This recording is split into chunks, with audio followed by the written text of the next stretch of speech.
Welcome to Frank. What's up, everybody? We're going to be getting started here soon. We're just going to wait a couple more minutes for some people to show up. But yeah, welcome. Thank you all for watching right now. If you're watching, you want to comment, go ahead. Let me also know if you guys can hear me. If the audio is good, it should be going off of this. I can hear myself on the computer, so I think it's fine.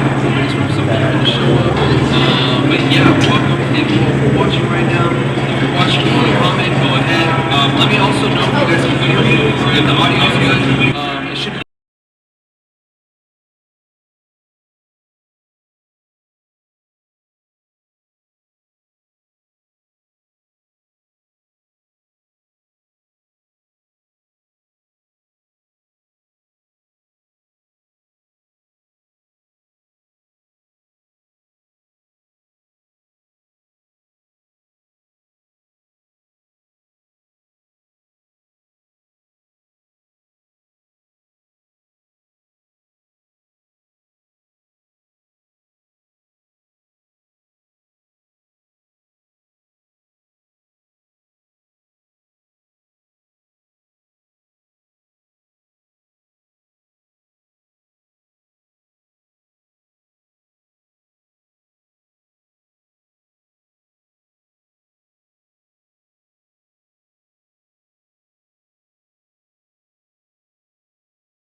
started, get our introductions going, and get this thing on the road.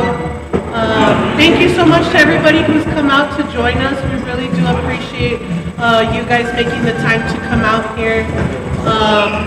My name is Tracy Martinez. Nice to meet you all. I'll let everybody else in the group go ahead and introduce themselves. I'm Chad Lozano.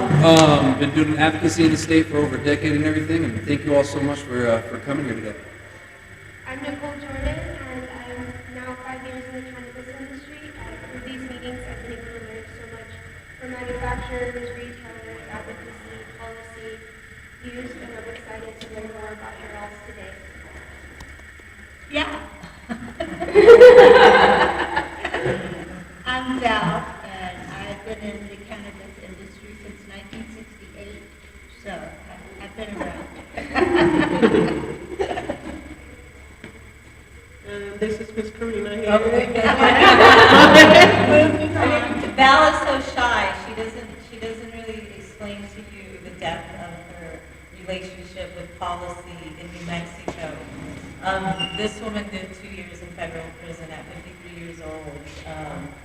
They weighed the soil, and so she definitely is a freedom fighter for the movement. And she gathered all of us together to really try to have an influence on policy. And so we're super excited to hear what you have to say. My name is Karina Miramontes, and I own a dispensary in Las Cruces called Royal Road Cannabis Company. And I like to say that it's like a community space.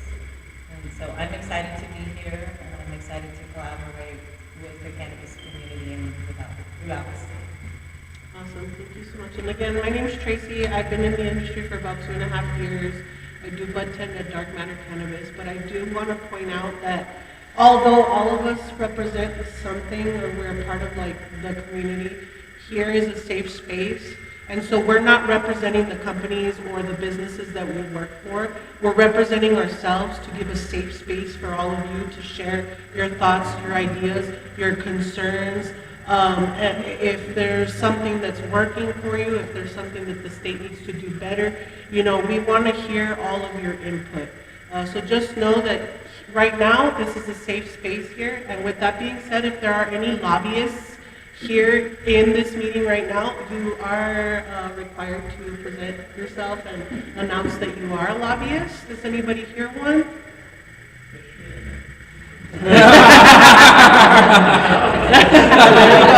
One day.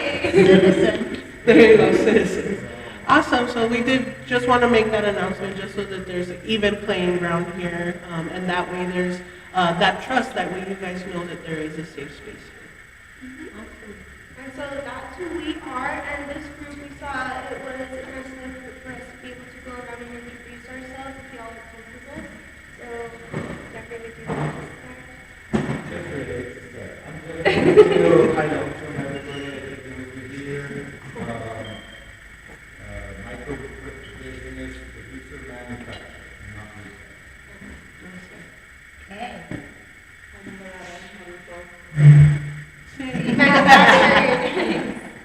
Yeah. I work for them. I see you when I need to go for the class and all that. She's also a botanist. Botanist in the house. Hey, I'm Jennifer, and I live in the same city. very cool. Very Nice to cool. meet you.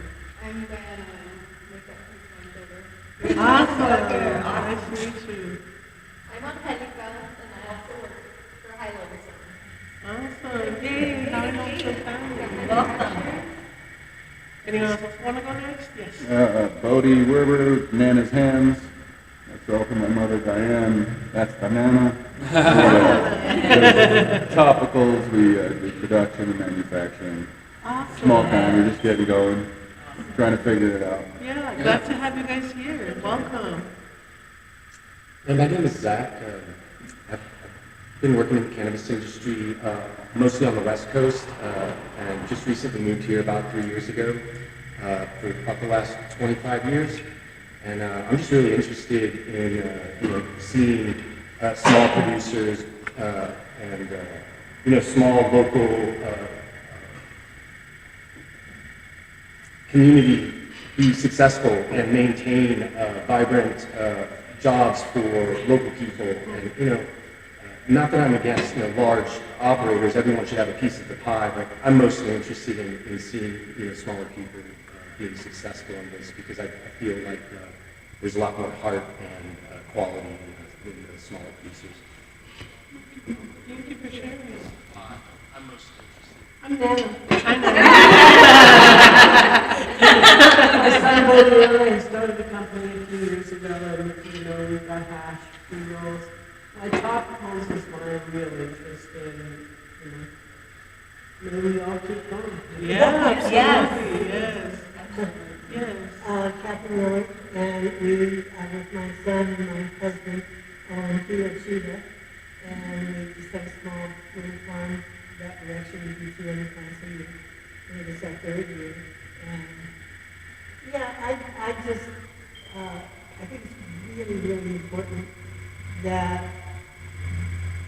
everyone buy from the small grower. I think that that's one of the biggest challenges is, just trying to find people who will buy.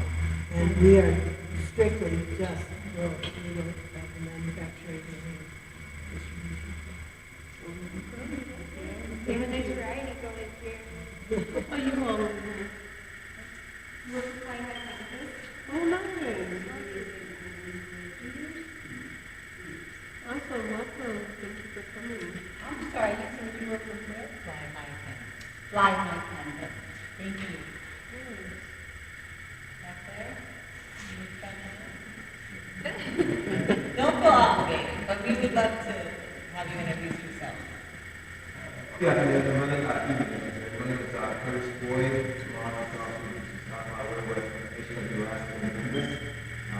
We have a micro business license company operating in distribution, retail, and manufacturing. We've been in business for 1 year. Awesome, congratulations. And then over here. Anthony, boy. My name's Anthony Quintana. Me and my family operate a local farming company. We are a micro vice. We're a very small vice business, but we are I consider still micro because we're not we grow 200 plants and we just bumped it up to 400 this last season, 500. We're getting to all 500. We do manufacturing. We have consumption and retail. And we have worked with pretty much everyone locally as far as product-wise, and we're just the same as everybody else. We want to see everybody succeed and to make it, because it's a very competitive and tough industry, especially in a small area, but I think that if we all stick together and try to make it good, that we could be all successful doing it. Just a small tiny business. Hopefully it grows. Yeah, and it will. Thank you for sharing. Yeah, thank you. Just a couple of farms in San Michigan. And we have a micro business, we grow and manufacture. Awesome. Brendan Sorobin, I own and operate Monsoon Cannabis. We are a micro producer. We do indoor and greenhouse, and we'll be adding a half of our city. Awesome. Thank you guys so much for coming out. The turnout has been so great. We're so appreciative for you guys making time today to join us in our discussions. So a little bit more about the background of the industry session, the way that we operate. So first, I'll go through our background, our mission, and then our goals. So our background, we started this group last year. We hit Albuquerque, Las Cruces, Ascended Park, Hobbs, Carlsbad, and then this year we've done farming and Clovis. And then this year we have done Farmington. We were supposed to go to Santa Fe, but it got snowed out that weekend. And so you guys are our second city this year, so we're so thankful for this turnout. And what we do essentially is that we gather the pros first of what you all believe is working for the industry, and then after that we get to the juicy part and we talk about the cons. And so what you guys would think, could be beneficial to the industry, what we can do different. And from there, we gather the data and we are able to share it with policymakers. That way that they have an actual insight of what people in the industry actually want and think is working for them. And we can pass that along and hopefully make an industry better for everybody. Like this, micro producers, it's so important for our voices to be heard by the businesses. So that is what we do. Okay, 4 minutes. So should we start? Yeah, let's do it. Okay. Is everybody ready to start? Ready Let's for the do pros? it. Okay. Oh, and so because this is more leaning towards preparation for the legislative session, we would like to keep the comments to 3 minutes, and if you just believe that this is good practice, when you all do attend the session in January, you can be well prepared in gathering your thoughts and be able to say them in 3 minutes. So that's what we will practice today. We'll practice. Because I'm a yapper, so I can go past 3 minutes. So. Okay, perfect. When's the timer? Okay, so who would like to go with the first pro? And the examples, if you guys are wanting some, a lot of what we've heard in other states is that people are happy that there's standardized testing. That's a good plus, right? Anybody want to add to that? So we'll start with pros. Yeah, pros only right now. I know it's hard. What's positive about the industry, the cannabis industry in New Mexico? Finally legal. Finally legal. Right. Barrier of entry, right? This is the first meeting that there's not an MSO here. I'll let you know, this is the first meeting that there's not a big corporate, this is the first town hall where we don't have a big corporation here. So I think it's really rad that all of you guys work on a micro level. I think this is something that could be really exciting about the state and why we have to fight for that license to not go up anymore and really, you guys that are growers, they want, a higher plant count, those kind of things, pros and cons, barrier of entry, right? We're lucky to get in last year $1,500 to get the licensing from the state. That's a pro. There's no other state like that. Yes.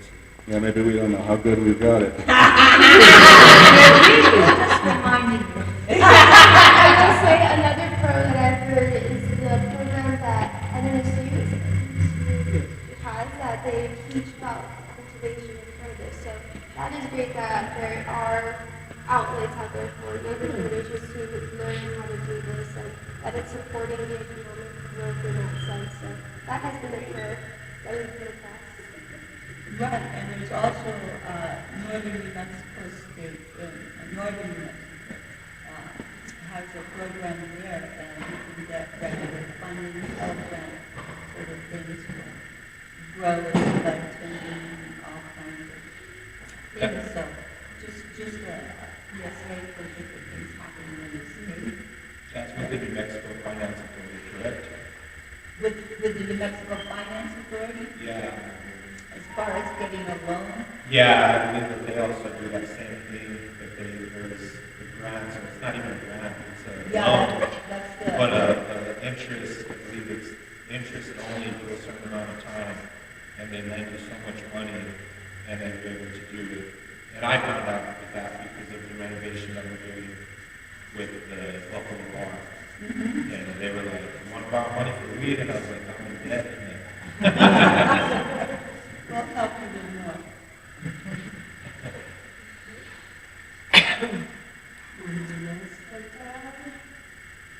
The job creation in state. That's another one that people really like, that it's opening doors for more jobs for people in their cities, where it talks about education as well, the importance of education. What else have we got? And I mean, the economic situation, right?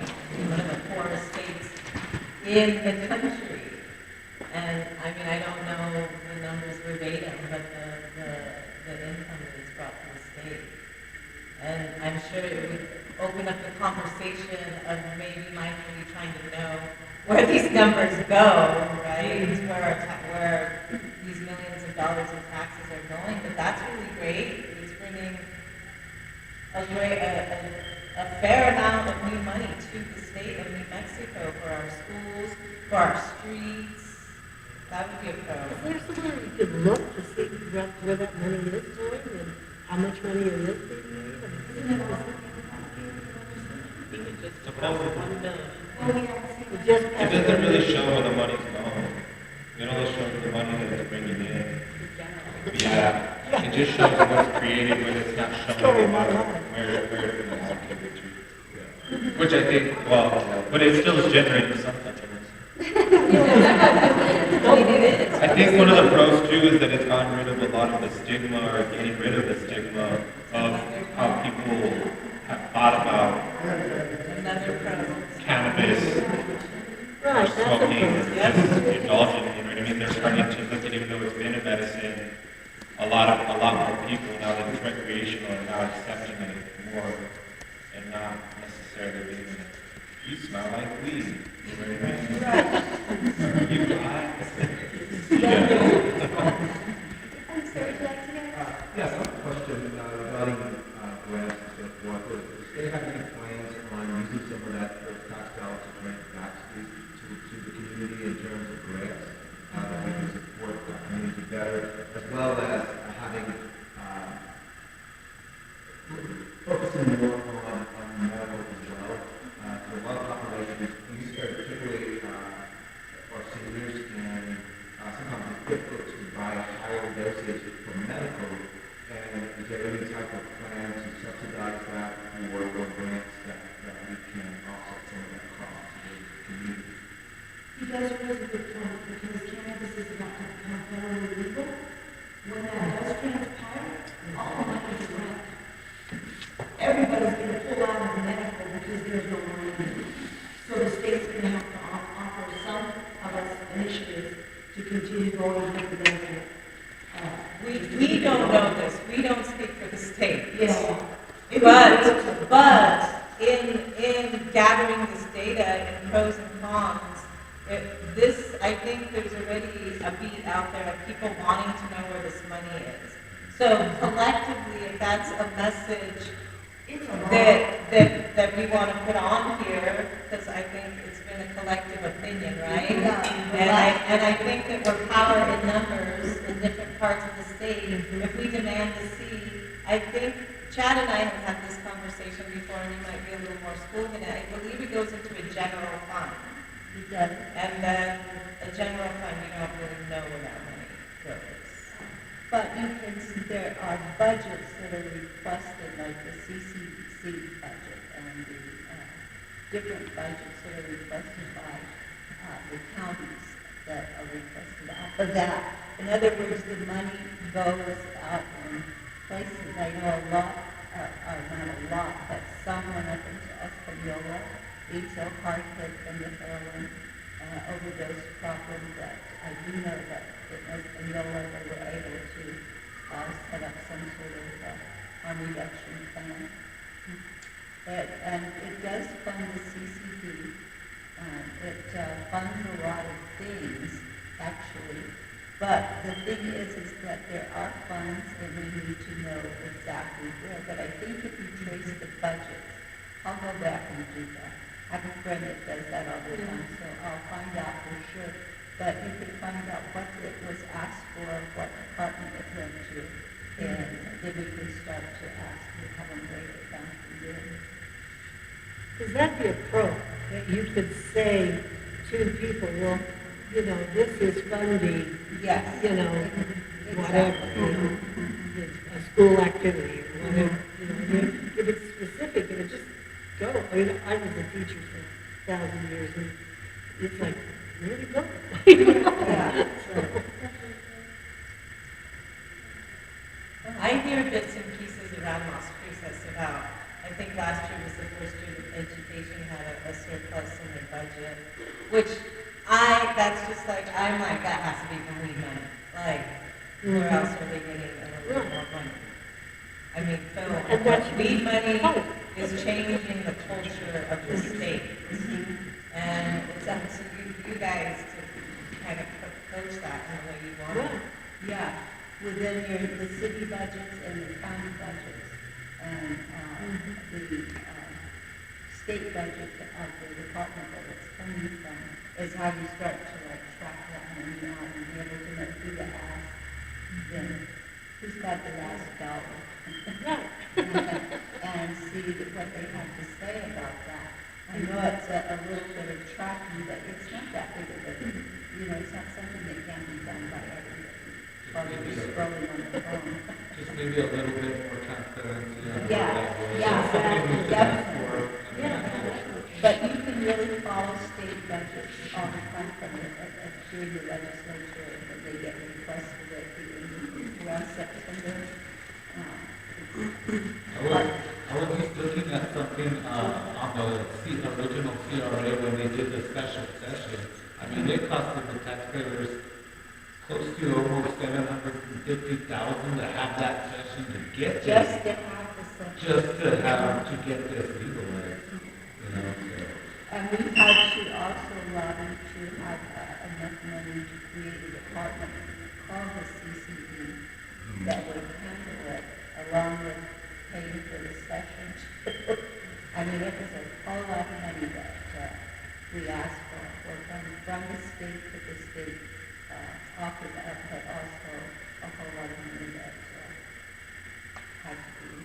That's one thing that we're going to try to, I don't know if I mentioned, but we started the micro alliance through the campus chamber. One thing that we're fighting for, I mean, it's for all micro businesses, but some kind of allotment of money for reinvestment back into the micro businesses, whether it's helping with testing or, helping with banking. That's one of the biggest things for micro businesses. I mean, that's a pro. That was one of the pros that the state did, is allow us to be able to be in this industry. But at the same time, we're all broke. Yeah. We're not into this, and it would be nice for them to help us a little bit, to help move us along. That would be a pro. That would be definitely a request for what they could possibly do. But also, at when the fiscal year ends in the middle of at the end of June, is when the money becomes flush into the budget, so they start asking for it in the fiscal year. So, I don't want to forget what I was saying. It's okay, I'm right there with you. And I just want to be the devil's advocate a little bit. This is not necessarily, I don't necessarily align like this, but there's no other industry that gets hold of business. Like, if you open up a restaurant, like, that's your own deal. Like, you have to either figure it out. However, it is the most heavily regulated of any industry. Yeah. So there's so many restrictions and there's so many things. So, it's and not the same. It's a target right now. Right. So, but I'm just like kind of. I think it's really important that we figure out where the funds are going. Yes. And where they're being allocated, because California, when they began cannabis, that's when they've been rich. California is only rich in money because of their cannabis program. Still today, the money they have came from their cannabis program. So here, we have New Mexico, Florida State, we don't know where our money's going. I just think we need to know. I remember what I was saying. We need to know. I'm sorry. So another pro, which is I believe where we're on, is the product availability and diversity and quality. Being a medical patient prior to recreational, there were very, very few options, and they were not good. And now we have genuine competition of really high quality products, and we're now, not great for us on the industry side, but the price is starting to stabilize and starting to come down for consumers. And so when you're looking at it from an overall industry perspective instead of just am I making ends meet as a company? It's great. It's fantastic to have the level of diversity that we have, to be able to go into a shop and have a variety of different options in recreational and medical. And the medical industry and the medical side also has seen an increase in product availability and things like that because there is more product available. So again, we have more going on. So for consumers, it's better. And it's only getting better. For sure, and I'll address that when we get to comments. And I will say, it's only getting better. It's amazing to see what everyone is doing. Kudos. You guys are doing a great job. Especially in this region right here. It's the same thing with the people because now they're inviting from us, which is our stuff is tested and it's safe. Other than going out to the streets like they used to. And I mean, a lot of people come into our stores and like, we can get you good in the streets. And we're safe in the streets because we don't know what we're getting at. Right. So testing, again, as a pro, we can testing as a pro. Yes. As long as they keep it affordable. My name is Greg, and I think I have one question. Because I'm not grown, and what I would really like is a testing, like, can we get like CBG and CBD? Is there something where it would be not optional to actually be, more specific? The testing does. We have full panel testing to test for up to 26 panels. So you should check out one of Brendan's COAs. It's 4 pages. Yep. It's 4 pages.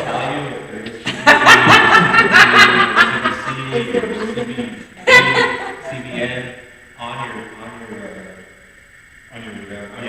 COA, and then two, if you look at like the proper lab, it'll say on the lab itself if it contains any of that stuff.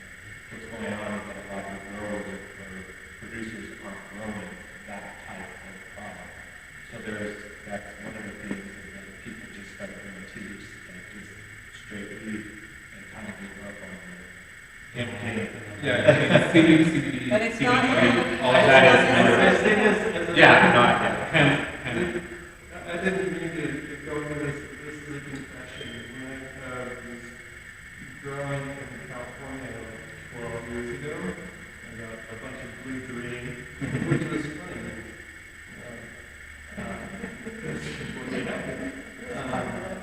And I just, I went to every dispensary and they all been flowing from the same place.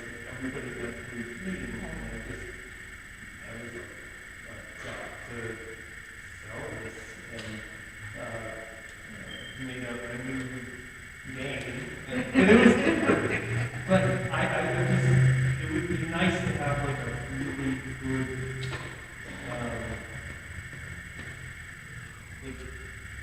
I want exactly this industry. Yeah, that comes down to the producers and the genetics that they're using. And the cultivars. Yeah, it's all comes down to So we have a good list going right here. I appreciate the positivity. I also, I really believe there should be some kind of standardization of testing. And we're seeing numbers all over the place for all the different labs.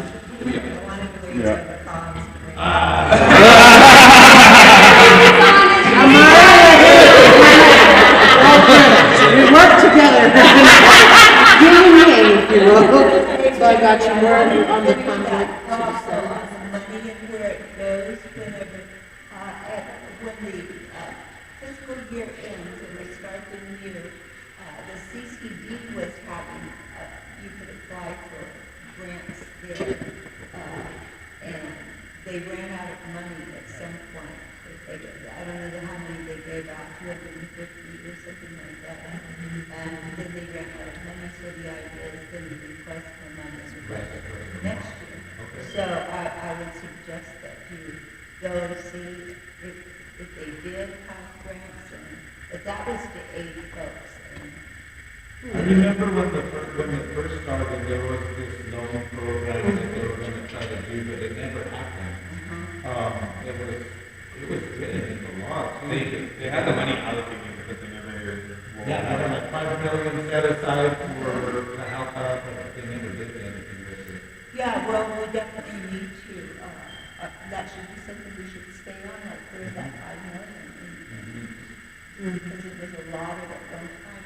And of course, the thing is, it reverts back to the general fund if it doesn't get used. So You gotta know how to use it. yeah, you have to know what you're applying for and that sort of thing to do it. It's like a regular business contract, so I just suggest everybody do it again, and if not, we get on the CCD to see why we're not doing that at this point. This is probably a comment, but relating to that, a big industry, the big industries, they have 12 specialists sitting there doing biotrack, and they have, 14 people checking on where the money that they can pull in. It's me.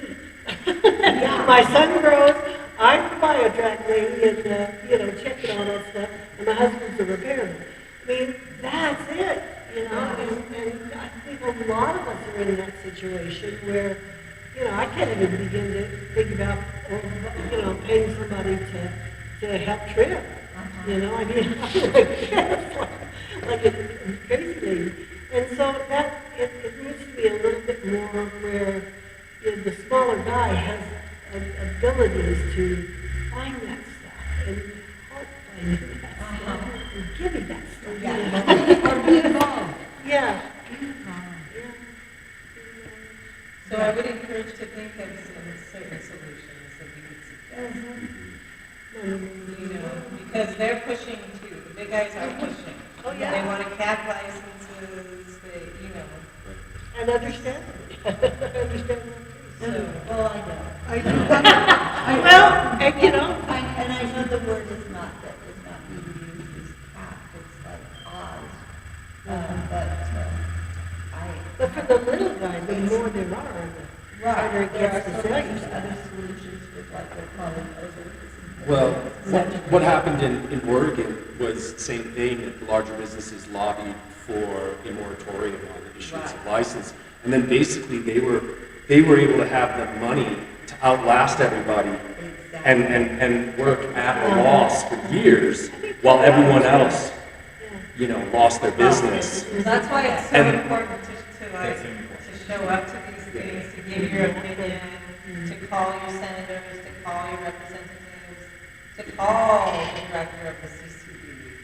Right? It's important for us to continuously speak up. Yeah, no, definitely. That is very important.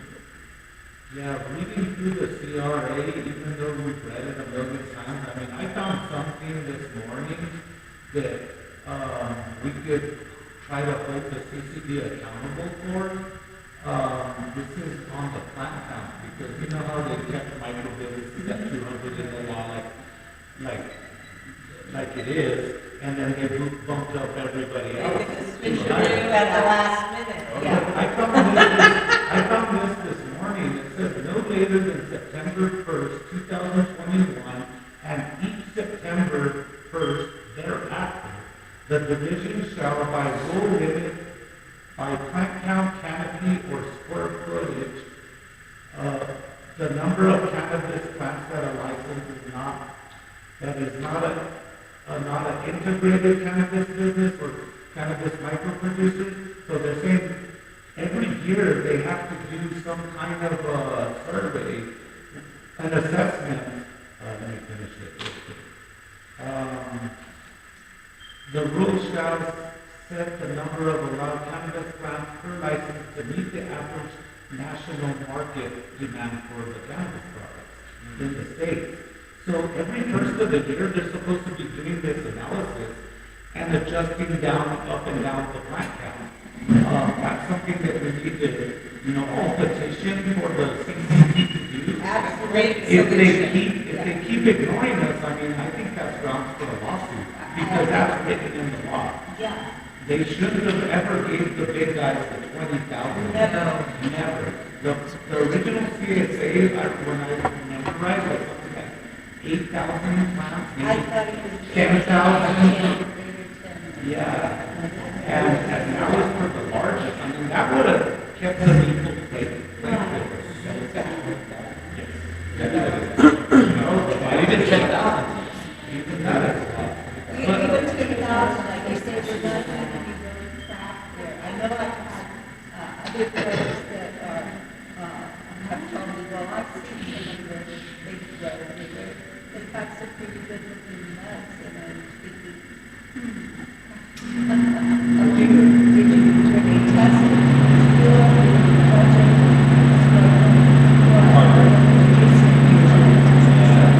And the thing is, the more that these big guys can grow for us wholesalers, or myself as a wholesaler, the cheaper they can sell it. If they're selling $300 pounds, all the retailers are going to buy from them and not buying from us.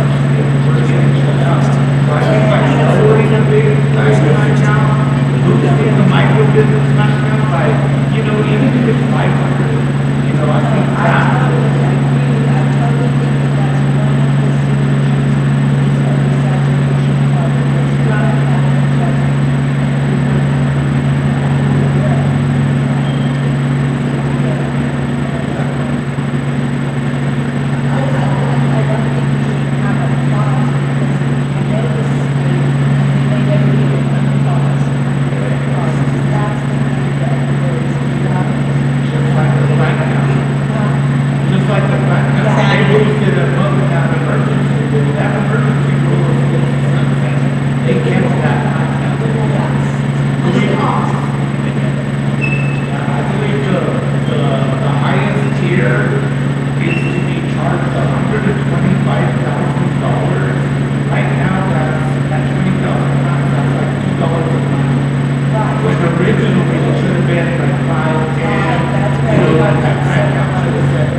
CCD mentioned recently in the presentation to the Finance Committee that the money from fines goes to education. That was the first time that they had ever heard, but didn't clarify any details on that, okay? They issued $7 million worth of fines and only collected like $250,000. About it. Which was from one specific lawsuit. Yeah, so that's great that they're saying that money's going to education, but that money doesn't exist. They just turned it down. They just turned it down. Okay, awesome. Some of these businesses everywhere. Thank you, Harbor Friendly. They also said, I mentioned this time, and at the Bar Association meeting to CCD, we need to ask for the last 2 years of data from September. Yes. The CCD said that the fines went to education. That's what they told the Finance Committee. That's all they've said so far. I don't know if you guys follow Harbor Friendly. But Andrew and then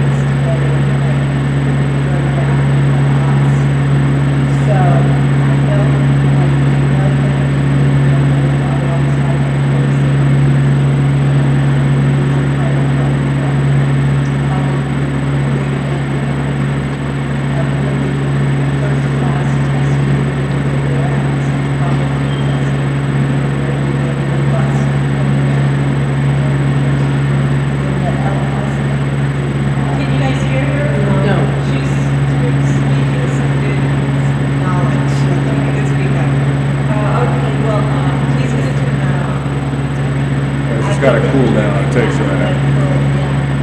I'm just saying, what a great ally and advocate Andrew is right there. I have followed him. We've been coming to the for a long time, so it's very interesting to hear what there is being advocates as well as state and some of the states and ideas that we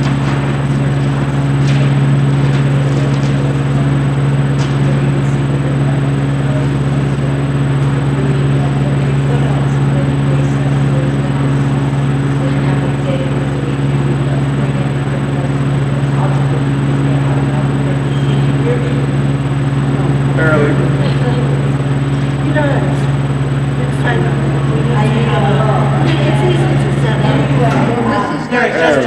There we go. Heater's off. Now everybody can hear. Anyway, it's called the Institute of Cannabis. Okay, online, just testing real quick if you guys can hear. Please give me a thumbs up or let us know if you can hear. Our monthly, they have the Bar Association and the folks that spoke from the New Mexico Bar and some attorneys that gave presentations and just different presentations throughout one day. The next time that I checked in on it, because I just started following them for their great advocacy. They had an all-day thing where folks were able to talk about their lawyer stuff and their, I think that, I don't know, Andrew, I forgot what else you were talking about. I know Erica did a presentation, but did you? I did. Yeah. So I think that they're just really good for, because they believe the same thing that we do, that micro businesses everywhere, that's a niche for us in New Mexico. When we really do, if we ever really do, I don't see it still for quite a while, go into legalization. I'm not even sure we're going to get a big trend going on this year because politics is very, it's what it is. So this is what happens when administrations changes. Your issues sometimes could fall to the bottom again. So I don't have great hopes right away. Federal, yes. So, but the future is that eventually, and I think that the future here is craft cannabis. I think it's micro and craft, and each one having their own, their cultivars, or not like going to a place where all 2,000 cultivars came off the same plant, kind of thing, and be able to bring out your best products, and also do one-to-ones and do some different breeding and all of that kind of stuff, so that it really is the medicine that we know it to be, but it's also recreational, and it will be for everybody's well-being if we all do our best to do that. And I think the only way to do that is to stay band together and learn from each other and get to know who our allies are. And having microgrows and small businesses. You have even something that's going on with the chamber. I don't know if you've talked to these folks about it. A little bit. I think they know maybe if they follow our socials. But yeah, with the Micro Alliance committee that groups that we're starting, it's for all micro businesses.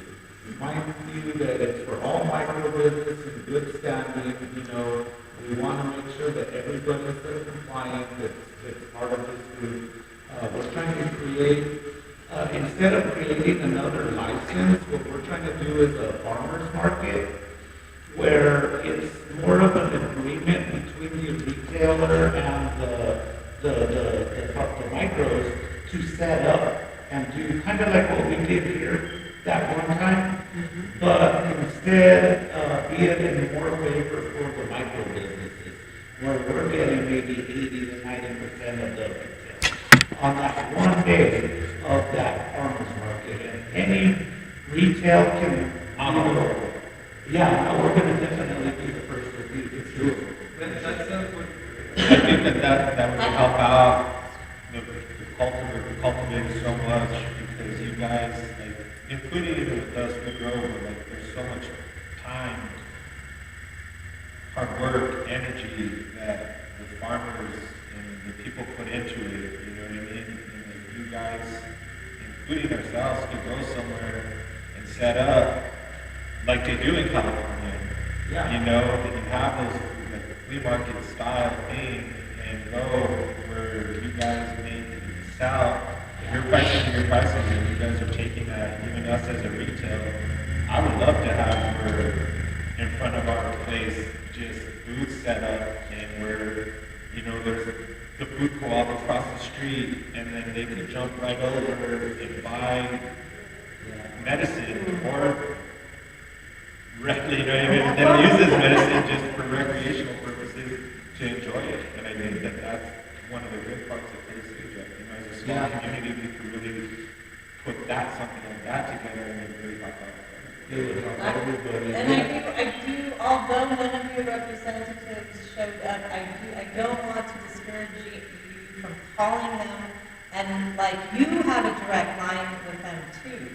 Like, I think this is a quote maybe from Chad, it takes two people to call about an issue for it to become like constituents.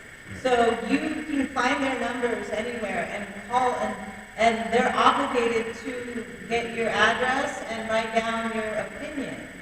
So, I mean, this is also, we want to encourage all of you to have the power to have the direct line to communicate, because that's what's going to make these changes, right?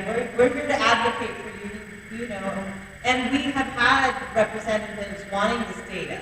We have had people, the Chamber of Commerce, wanting this data. Chad and I went to lunch with one of the representatives from the Sunland Park area, and he was like, I want to tour a facility. He was interested in, I mean, it's bringing so much money for them. So, I mean, they are. Don't be discouraged because they haven't showed up. If like two of you call them, I guarantee next time you have an event, they'll show up. And a lot of the reason that we have this also is because we want to better our community, our laws, all of this, right? That's the reason we're holding these, so that you guys can help shape that. That's the reason we're gathering that information, because they're going solely based off of alcohol laws right now. And they're and we all know it's night and day, right? And so it's up to us to get that information into the right hands so that we can better that. Where it's really important is when the session is on and there is bills that we know that are coming through that are bills that would better what we want for the industry or strengthen it. And some are not going to be worth it and some are not going to strengthen it if they're weaken it. But that's when you can call your representative and your senator. And that's where at the roundhouse they must take your information. And you just tell them you are in support of bill number so-and-so. It's the medical cannabis testing bill, and this is really important. And just give them a brief message of why it's important for the state, for you, and for your patients that you go for.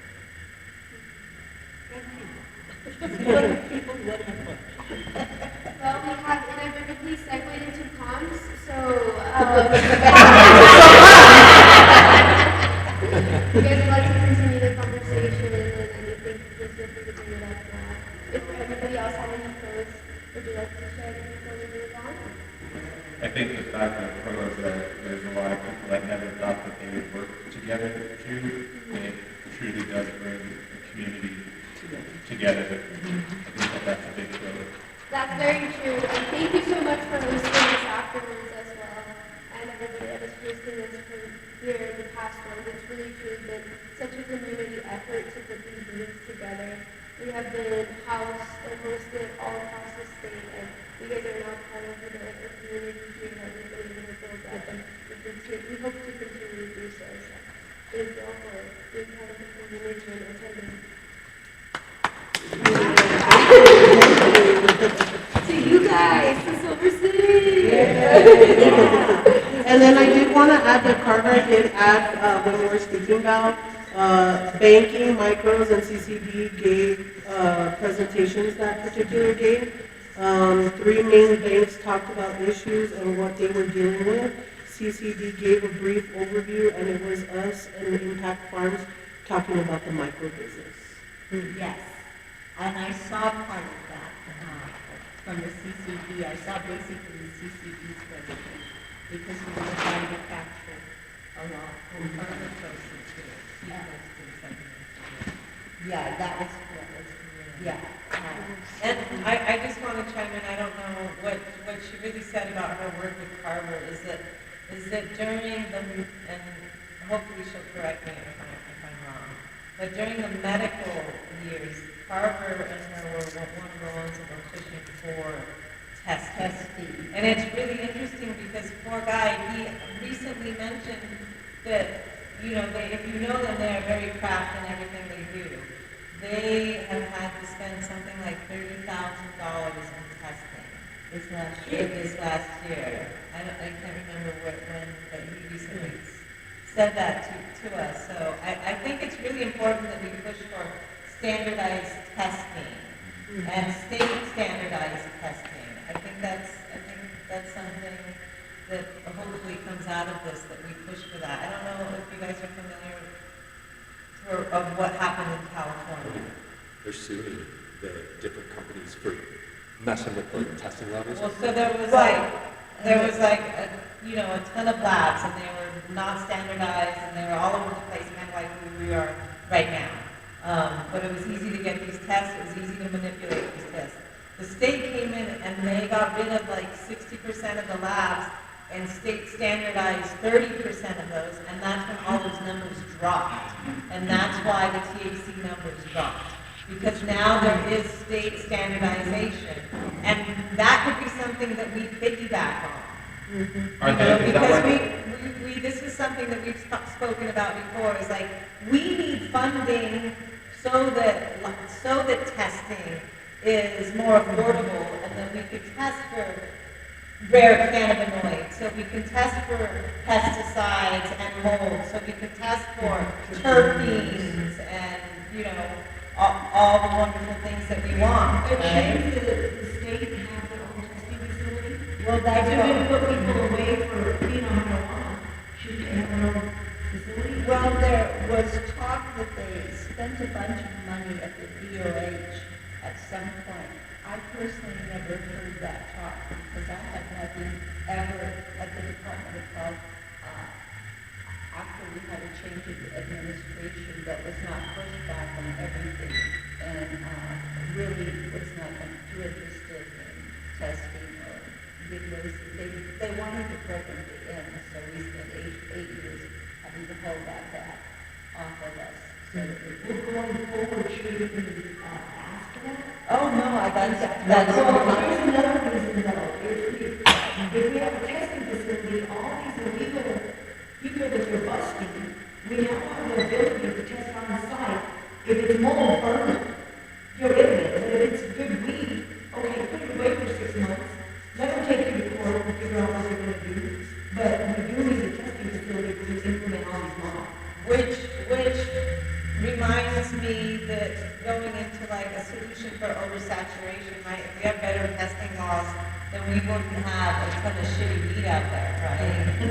I hate to put it like that, but Well, but they just tested a bunch of cannabis in California, and 70% of it or something like that came back with all these illegal pesticides that they had allowed into the market from all these large corporations. And that that to me speaks to the idea that I don't know that there's ever going to be any accountability with the government when you have a lobbyist who can spend millions and millions of dollars to get their way, and politicians who will gladly put that money in their pocket. So I don't, maybe that's pessimistic, but I just don't. Speed dial.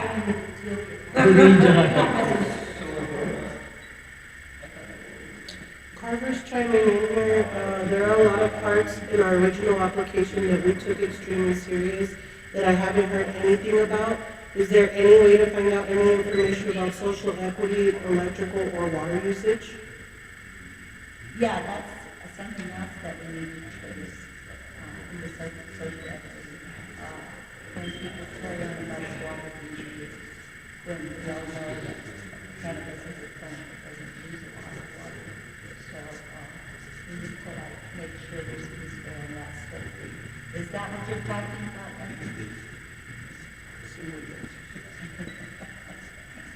But standardized testing, what we're hearing, and we've heard it for the last 2 years, and I've certainly been going through it since the Living Air Bill was passed in 2007, and we set up a program at the Department of Health. It's always been testing, always departmental testing. It's always been something going on with testing. And then we have these labs around, and some people infer that some are being paid off to look like change numbers. I don't know any of that. I'm just saying that things can happen. And there's just too much that's different in what you get tested here and tested there.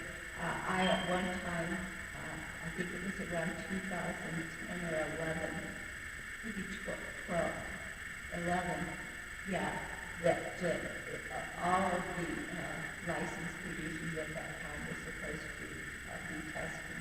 There was nothing on any of the bottles, so we went around with secret bottles and bought from everybody. And I still have letters that I wrote to the producers at that time of what their thoughts were, do they want to test, do they, just trying to get a survey out there, because this is what's going to happen. And I had like one of them tell me, if you think I've ever tested you, you're out of your mind. And I said, no, God, you will be testing you. I don't know when it's going to happen, but it's going to happen. And it's going to be happening in something that we can all, like, trust for our own bodies, for our own, for the help of New Mexicans. I really, don't see any other way they're doing it, and I believe it is standardized, no matter what people think about the government, because I've worked in it for so long and been a part of politicians, and that wasn't so much my life before, that I have learned that there are incredibly decent politicians that you carry with us, especially ones that you work with in cannabis. Incredibly decent and good human beings that you become friends with for years and years also. And there are some that are just, I don't think I would want to walk across the street with them. And there's some that, there's just, you start to like get a feeling for really how much better things are running than you think they are, at least for the New Mexico legislature. And so I think that that's always something to consider, and it's always important that you know who you're voting for too. Really know who you're voting for, because we can't vote for people who are going to be against us. Well, for public health service, but I think there's actually something to be hopeful for. When Kennedy gets in, I think it's pretty clear that marijuana is going to be nationalized legally in the next couple of years, or probably the next 6 months to a year. And then we have to both protect, we want to have a good product, and we want to be able to have I raise some pigs and I want to sell to you. We need to have the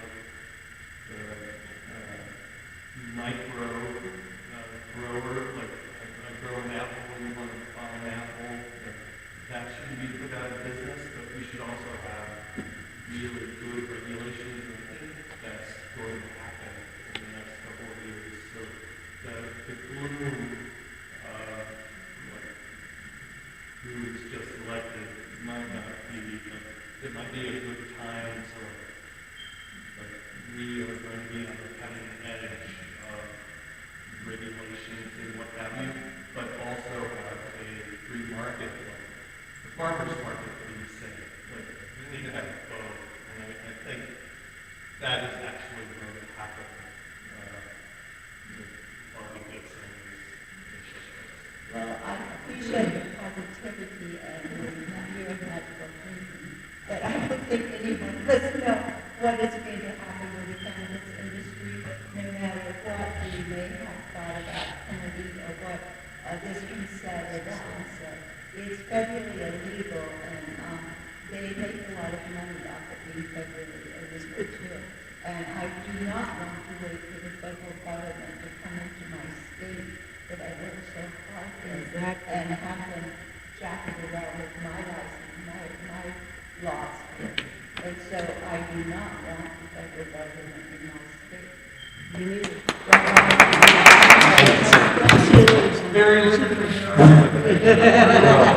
And speaking of states, something that I would like to bring up that is in danger for New Mexico, like right now before this session, is drive-throughs.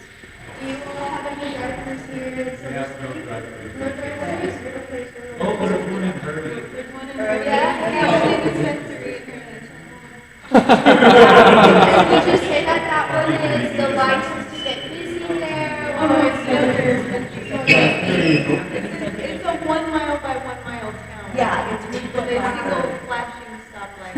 So would you say that curbside is a bigger service here, or are people more able-bodied in Silver City or the population? No, we definitely need a drive-through because of accessibility. That's the 100% thing, just not just a handicapped person, but a parent that, has children to go into the dispensary. We definitely need a drive-through. And we need to keep it around the city.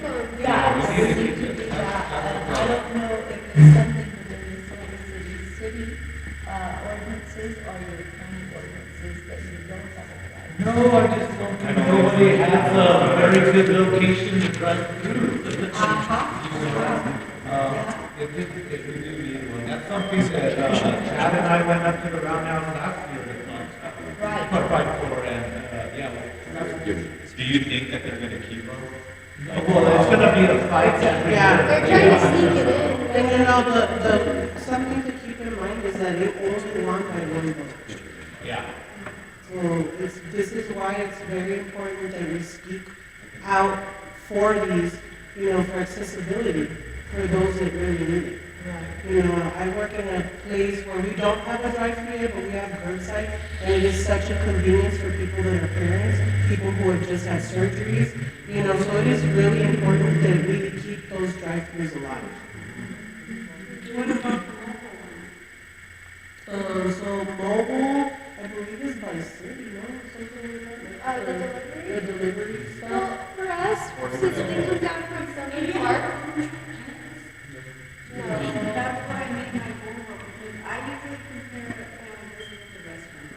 Usually they say you can't have family store 300 feet within the store, within whatever. And now there's everywhere. So There are pages that pass that ordinance here, that they're not gonna allow you to have, within 200 feet. Because the law allows them up to 300 feet, so they can do none or they can do up to 300 feet. But 300 feet, a lot. 300 feet to distance between the Yeah. Between dispensaries. For example, in Massachusetts, they do have that ordinance that has to be 300 feet apart from other dispensaries, schools, daycares, and churches. But you just file, this is in Massachusetts, you file for a SUP, and at some point, none are getting denied, which is why everybody was able to open within a closer proximity of the 300 feet. Probably.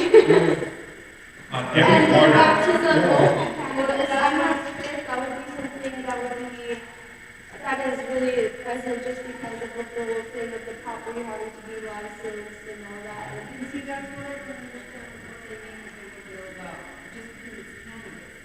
But they, you go to Las Cruces, and every single corner of one of the places is like a restaurant here, a restaurant, every single corner has a restaurant. So what is the difference between my enchiladas and the other enchiladas? Or my cannabis delicious. Walgreens right here, and CVS right there, and they both have drive-thrus too, so it's So like, what's the difference between our weed and food? We're still going to be, it's going to be the same thing. That's something that we do locally in our own local jurisdictions because Those we are do have local our own places in jurisdiction, yes, Yeah, in the state law. Because there's been a lot of people asking, hey, why can't you get a real mobile? There is a corner. There is a corner. No, they need like a mobile, like food truck. To where like where we could go But there that's because and the taco sell has to be burritos and joints. But that's an interesting conversation because I think I always wonder why there's not more deliveries because there's deliveries all over other states. And I believe that the barrier of entry for the carrier license is very expensive, is what I've heard. It's not So profitable. maybe it's about It's typically not a profitable business model.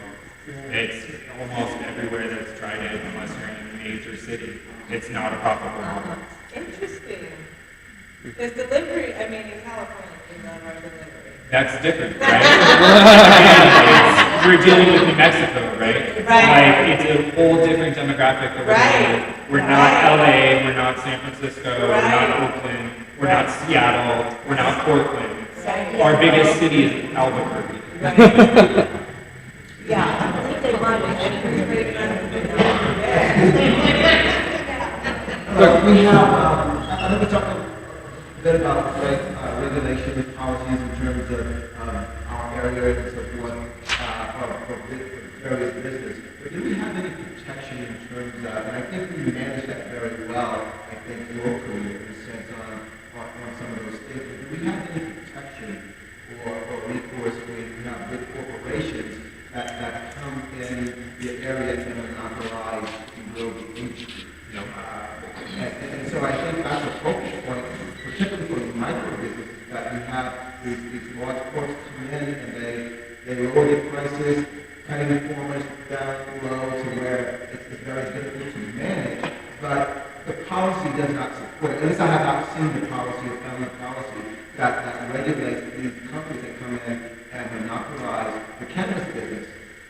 So that's where we say we have to come up with these solutions, right? Some of the solutions to saturation would handle that for us, don't you think? Better testing, better monitoring of like free-for-alls. Well, one thing for sure, the CCD no longer give out license to anybody they have not inspected. I don't care if they've rented it or not, but there are people that they've just like handed them the license and out the door and gone. They have not inspected it. Those are the five that we needed more money for more CC to be brought in because there's not enough inspectors. But I think the solution is stop it at the gatekeepers. That's not up to, and the other part of this is like, there are some large growers that, and some, I'm sure some MSOs too, that have purchased like up to 36 licenses. So they're stacked licenses.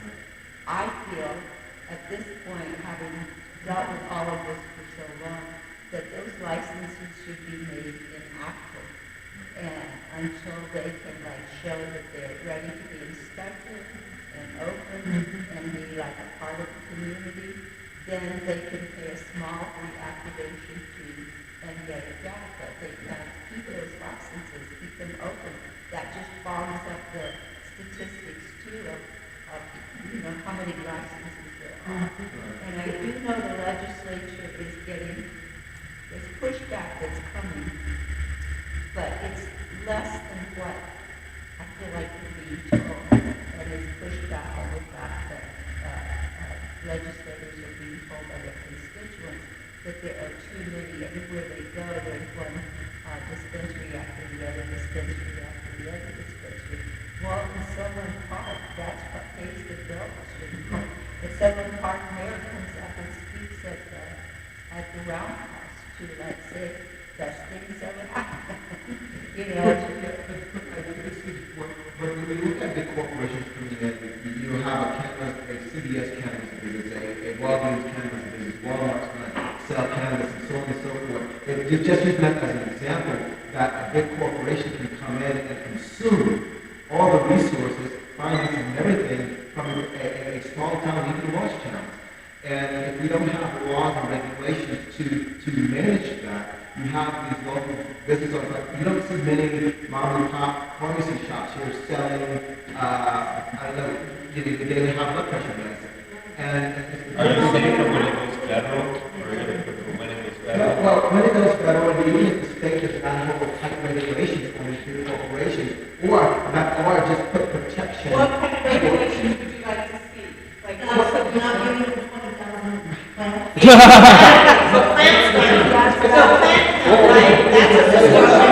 It is the plant count, it is manufacturing, it is the plant count, it is the manufacturing, if these products are about less than the mom and pop shop, we have to pay, I'm going to say a premium price, because one of the things we look at for us in business, I mean, all of us to compete, is that we have to lower prices. That means the farmers have to lower their prices to get us to get that we can make products that we can sell to the public what they can afford.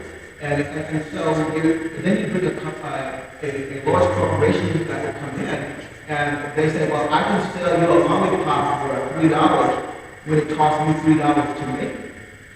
You know, that's an example. It's not And I would chime in on that, and I'm sorry but I would definitely chime in on that when I speak of solutions, because not only do you have that, you have illegal grows, right? Yeah. That are selling pounds of weed for $300.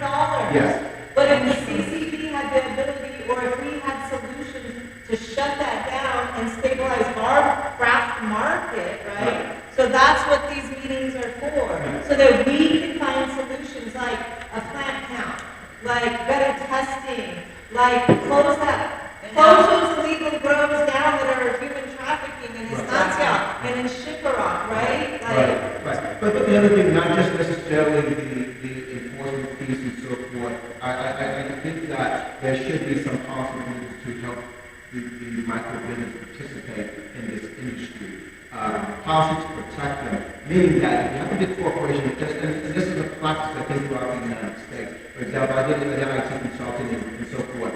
What we did in the Medicaid business for 27 years and developing systems, we used to have two or three different companies that ran the whole entire USA and territories. What CMS did, it came and said, this is what we're going to do back in 2000. We're going to break these things up. I worked on the plan with every state, and we broke one of these monolithic systems. We broke those down into very small components where everyone, small business and all, can participate in that process. I think that same concept can work in the Medicaid business, the cannabis business, where you're taking these micro businesses and you are forcing the industry to support these businesses. I'm talking about businesses that are meeting standards and so on and so forth, and that are in the business running. Can regulate how that is managed. And when big corporations come in and they're taking, they should take some of that money, so send it back to California or send it to Maine or what have you, and take that money, send it back to the state and disperse that money, particularly for our farmers. Because we should look at weed farming the same as a cow farm, a chicken farm. You can't have all these chicken farms out here and so forth. It is regulated and so forth and so on. So somehow that needs to take place, and that conversation needs to take place. Not just enforcement, but how can we better promote businesses and promote our community. Well, pricing is one, because it's pretty reasonable to get a micro business license. And I'm just being again the devil's advocate, like say trying to see both positive and negative about every situation, right? But there should be limits too. Hey, so, I mean, the harsh reality of the industry that we went into is that this is what we signed up for. Right. We are the absolute smallest of the small. Yeah, right. I have a 200 plant count. I do not expect to go toe-to-toe with someone who has a 20,000 plant count. I don't. I will never be able to compete with them with the footprint that they have. I understand as a business on a very fundamental level that if cookies wanted to push me out, they could, without even blinking an eye. But that should happen. No. See, this is the free market that we're talking about. The micro license, we've heard from the state, we've heard from the CCD, we are an entry point. We are a gateway license. The entire goal with the micro business license was to give us a foot into the industry. And then, if we could get our shit together as companies, we scale. We do not stay as micro licenses. And unfortunately, that's the reality of the situation. We don't have the ability. We don't have the regulation. The only way that this goes into play is on the local level. This, right here, is the community. This is the solution for having micros succeed. When you talk, and we've compared our industry to the restaurant industry, we've compared our industry to alcohol industry. We're an agriculture production company. Most of us that are growers, we're an agriculture production company. If you look at big ag, the profit margins for big ag as a farmer are single digits. Right. We have the ability to take our companies, if we can get out of this bubble, we have the ability to set and be in an industry where our profit margins are sometimes as high as 50%, if you are running your business correctly. Now, as far as local protections, that is completely up to every single local municipality, because for the state to carve out protections for us as an individual company, we are talking about fundamentally undermining and going against capitalism and the entire structure that our entire country is set up. Now, I have feelings about all of that, but that's not on the table right now. What we're talking about is Silver City, Grant County, putting in protections like they have already started to do, right? It is about us as micro producers working with micro retailers to be able to continue to provide that product. And this goes into product availability, product saturation, and I talked about how it's great that we have all this product. As a producer, as a manufacturer, we have to carve out our niche. If you're not carving out your niche, you're not going to succeed. That goes in every single industry. If you don't have your niche, if you don't have your speciality, you're not going to survive the flood of corporations coming in. And historically. Yeah, but this is something different. What you're saying. He's talking at the local level, he's not talking about I think the protection that you're looking for, though, like you captured, like what you said, right? Is like giving on a local level instead of going and when someone comes in and we ask, what's your best flower, right? And we have each other's backs, and instead of pointing into the big MSOs, we say, hey, here's Monsoon, here's High Lump Sum, here's Lucky Cultivation, here's, Smoky Grove, and some of the smaller, companies that aren't big MSOs, here's HWS, they have a really good effort, whatever it is. Yeah. And we're directing them toward each other's protection, because at the end of the day, or here's Gila Chivas, cake, whatever it is, that we're directing them towards that. And we carry some of the big MSOs because we're trying to compete with the other MSOs like that market. You have to. But my premise of my comment was the state doesn't care because if they didn't care to begin with, they would have never allowed those big MSOs to come into the state in the first place when they were supposed to put the clause from the beginning, and it was all supposed to be local. It was supposed to be that, and within literally 6 months, that went out the window and came into big companies. So it's just like, it's like when I have a restaurant in Las Cruces, dude, I couldn't do the 2 for $20, and I can't compete with the Applebee's, and I can't compete with the Olive Gardens, and I can't compete with, some of that stuff. And that's one of the big blessings about being in Silver City. There isn't those big MSOs. Right. And some big MSOs will never come here because there's not the population. So it's a blessing and a curse, but at the end of the day, if we stick together and we promote each other's businesses, we promote each other's companies, when we're even out within town, when we're selling this different stuff, people ask me, what are the good flowers out there? There's Monsoon, there's Nana Hands, there's Gila Chiba, there's High Lump Sum, there's HWS, there's Fly High, they're making their... If we all do that, that's the only protection. Because at the state level, they're not going to do that. I want to take it just a little bit further. One of the things that agricultural products have done, for the last few hundred years is to create origin of appellation. And so certain areas like Bordeaux or Champagne or things like that can protect their areas because it has a unique ability to create a unique product. And so, right, and that's the group. And then there's an organization that creates the rules around what you have to do in order to get that certification that creates that unique place of origin. And this place is insanely unique in the sense that if you go 32 north all around the world, you go through Morocco, you go through Pakistan, you go through Afghanistan, you go through northern India, you go through these very traditional cannabis growing areas. And we have that here. And we have the elevation, we have the arid climate, we have the water. We can create something that is absolutely unique to the entire state and the country, really. No, I definitely agree, and I think we do. But we have to do it on a local level. We can't rely on the state to do that for us. That's not the premise we try to talk about. Something we all do is we all go and when we go out, like we were out today, we push in, we have people come to our place and say, oh, they spoke with Anthony, they spoke with Jeff, and so on and so forth. And they, I appreciate you guys for sharing our products and so forth out there. But we take supplies and you guys stuff as well. When we're in Las Cruces, we bring it there. We're in Albuquerque, we bring it there.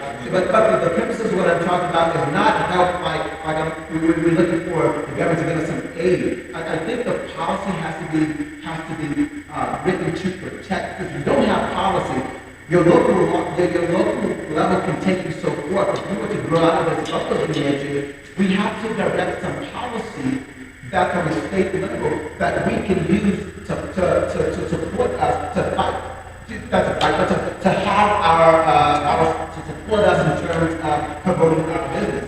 Because right now what we look at is you have a micro business, but ask the question: is micro business is it set up to fail because of lack of regulation? Is it set up to fail when a company can't afford to keep its lights on because it has to compete? And I understand that's capitalism and all of that. I totally understand that. Because everybody wants to get to the point where they don't have to depend on that.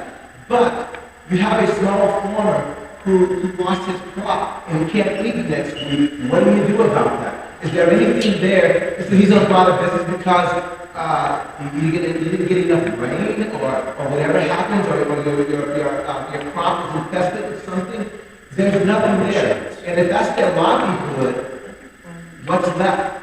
And so policies and stuff needs to happen. The regulation on the tons of money that the state receives needs to go back to support the micro businesses when those businesses come up. No one's we're not looking for a handout. We're looking for laws as everything has laws and regulations. No one can come in and set up a big television station without going through the FCC or whatever it is, and so forth. So there needs to be, I think, more conversations that won't be resolved tonight, but the conversation has to happen.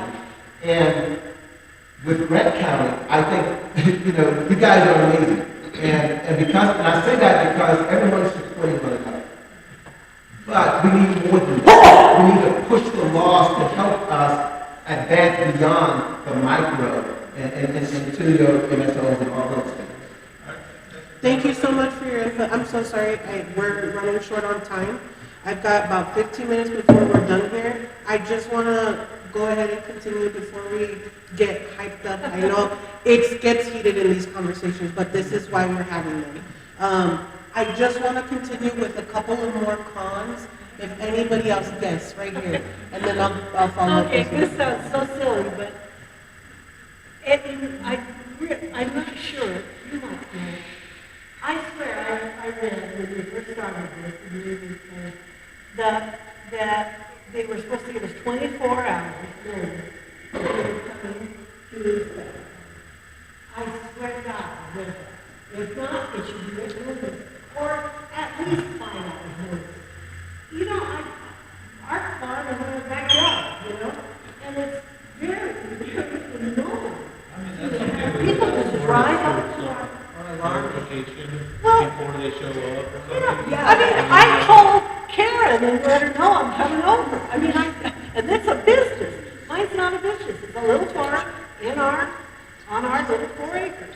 And no, you need to call or let some, somehow the state should not be able to just drive up to my, and that happened to everybody. I was literally, a friend was dying, and I was at retail inspection, they want an employee. Okay, that's it.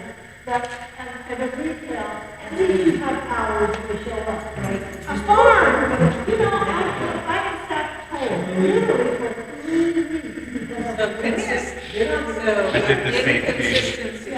I know they did too.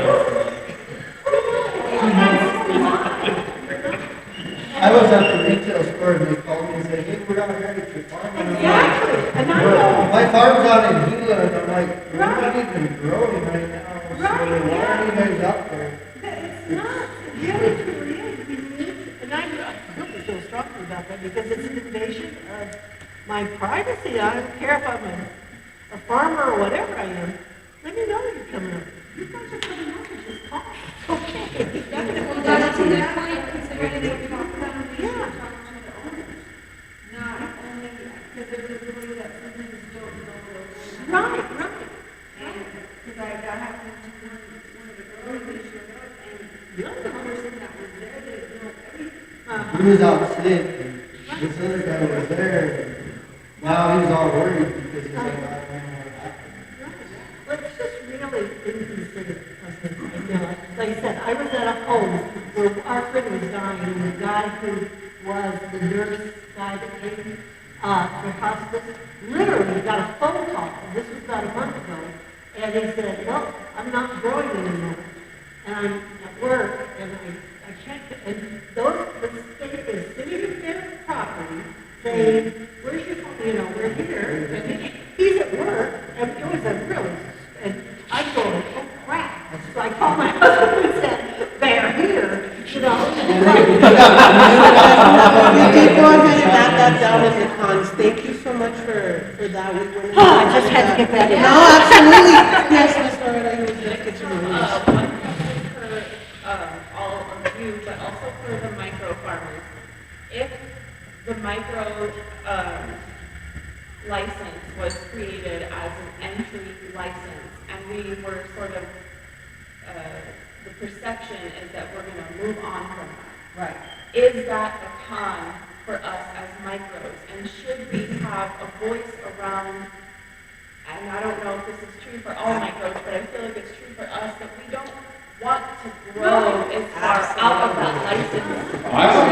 That we want to stay micros, but because we want to stay micros, and the state was wrong to assume that we were going to want to move on from that, then we need to create maybe policy around that, so things that would support micros. So we're not begging and saying for me. No, I choose to be here, but I need some adjustments so that I can be successful. Right. And so some of those adjustments would be like the farmers market, or one of the things that I thought before is a courier license for micros, so that it could be farm to table literally.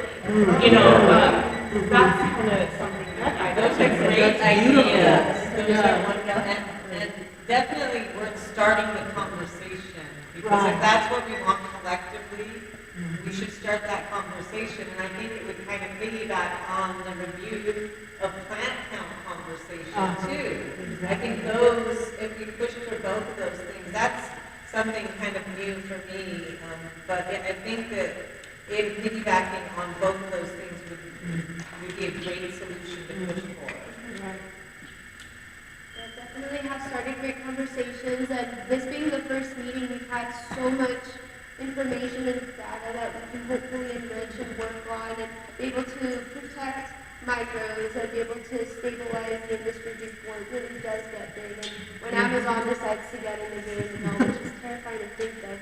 One thing I would like, I'm sorry? No, you're right. Oh yeah, no, it's really crazy. Like to think Walgreens can just come in and be like, yeah, we want to drive through and we want 5 of them right here, and they can do that because they have the money. And you all who have been here for years dedicated so much to it should not be scared for the future.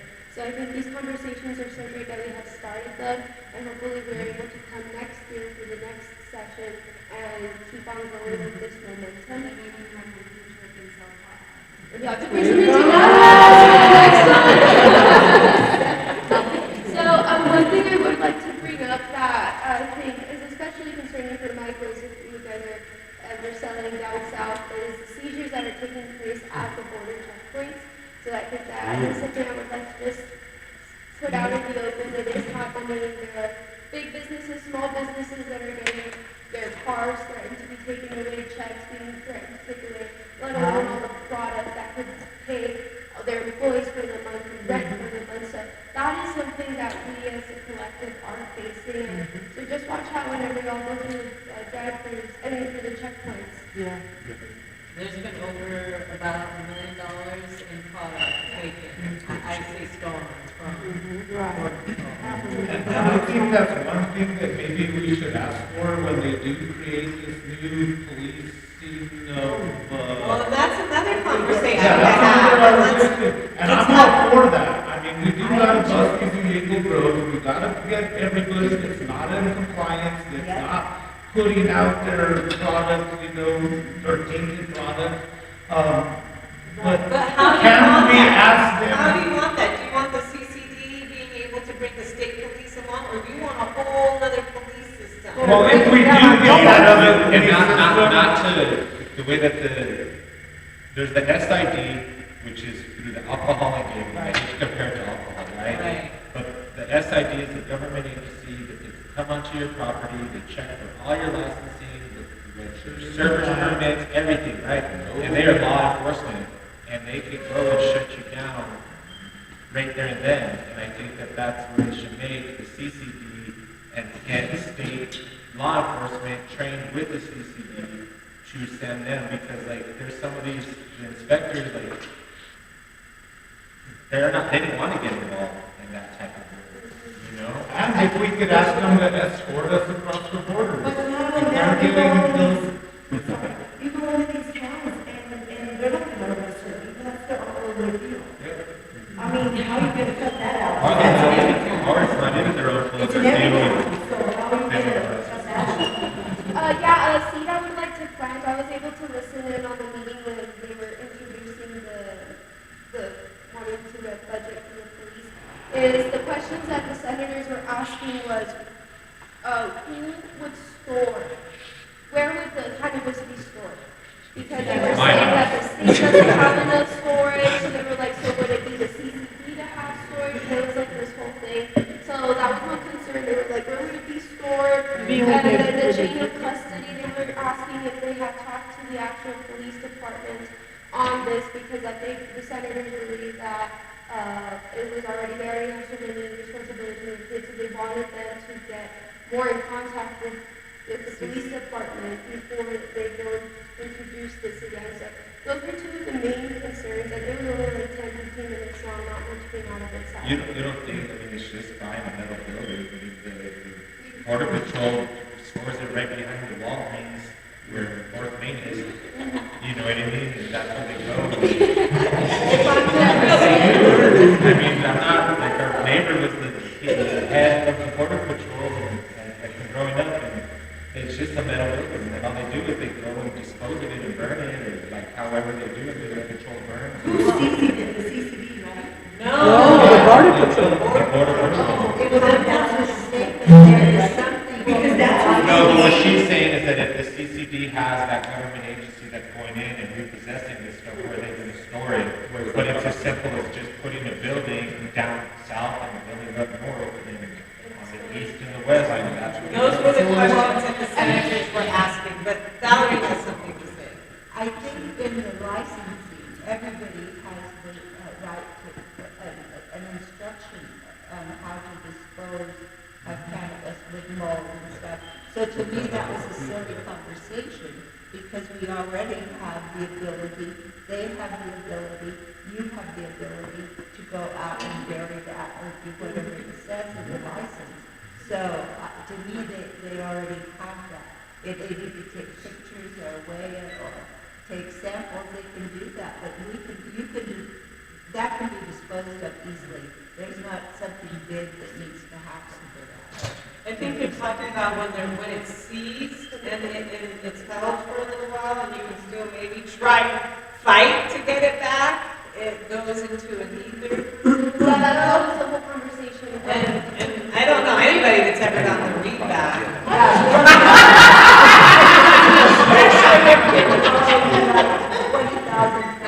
Yeah.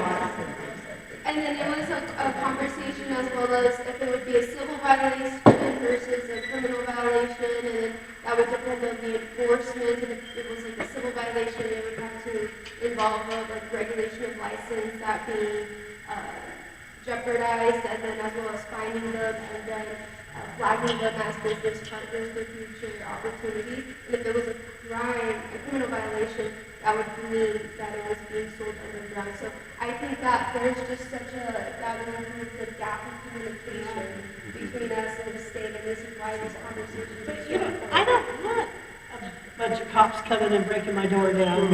And, I mean, the BioTrack lost 8.5 pounds of our pot not too long ago. A week ago, and it was gone for almost a month. And they were very nice enough. They lost it in BioTrack. Anyway, it's one of those. Right. Well, I got it back. It took 3 weeks, but we got it back. Well, if the policeman, God bless their little souls, come running into my house and take the pot because I'm like going, well, I'm trying, but I don't have that quite weight, which happens. That it would take years, and then they probably already had smoked it all, or they burnt it all. Yes, I know the way this is written up, though, is going to be the type of police force that's going to run in on you. Okay, it kind of felt like that when I was hearing about it. Yeah, I think this is more and more the fact that it's difficult for just a state inspector to go out to a field where there's like three greenhouses with 20,000 plants in it, and nobody's got a license, and there's undocumented. Ones are all getting Yeah, I mean, there could be like AR-15s and all of that type of stuff, so they want to have more protection, and they want to be able to shut it down. It's not worth it to do right there. Because that's one of the issues, right? I've been avoiding them for 25 years. And that's the Six catch different 22 is states. that you want to have, you don't want to be overregulated. And as long as you do your best. You don't want to be overregulated, but you need those, like, you also want to be protected. You have to be protected. Yeah. And real quick, I mean, no, as long as we're in compliance. But to that point of regulation, isn't it that we want, well, Yeah. we want, Yes. we want, we don't want, Monsanto coming in and destroying the weed business. It has to be like apples or cheese in France. Like, you have your little micro thing that you make this good weed, and if you want to get into the federal system and be like, we've got cheap, efficient testing, and I want to have this micro product, that's what we want, but we also don't want the government to Come into the state. Yeah. No, because they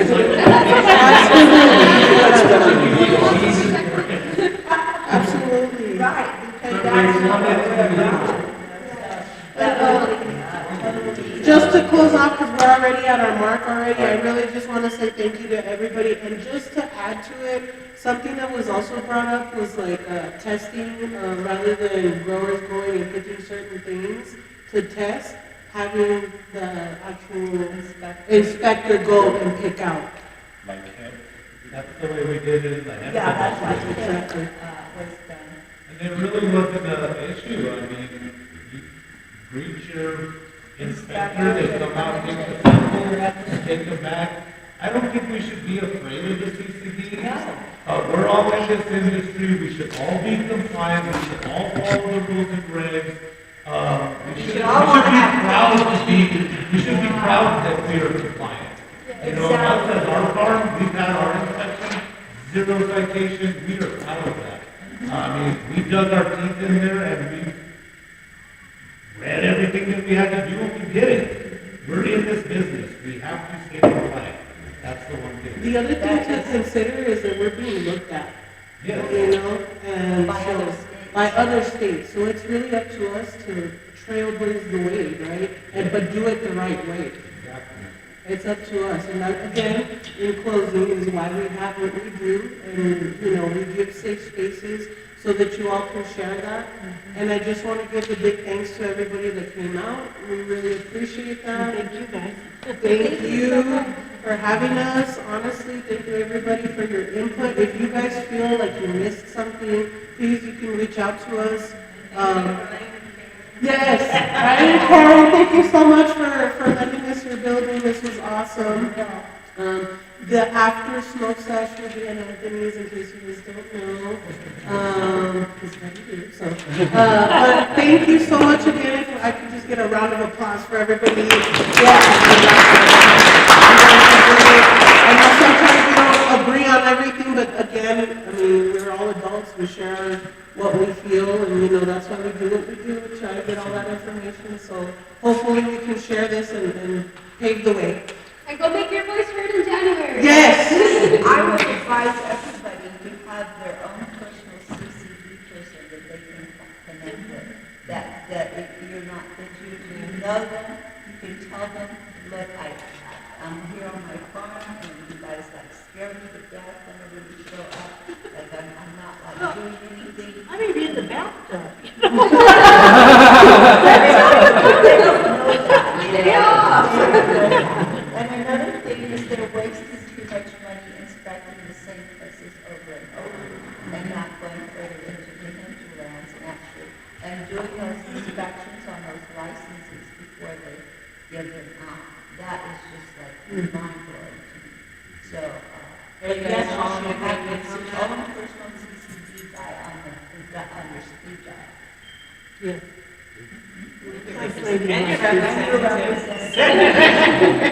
And your local councilman and all of them, because you have to bring them into it because they're the ones that can work with you to change.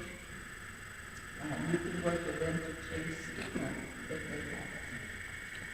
Awesome. Awesome. Thank you, everybody. Thank you guys We'll see you so at the much. action set.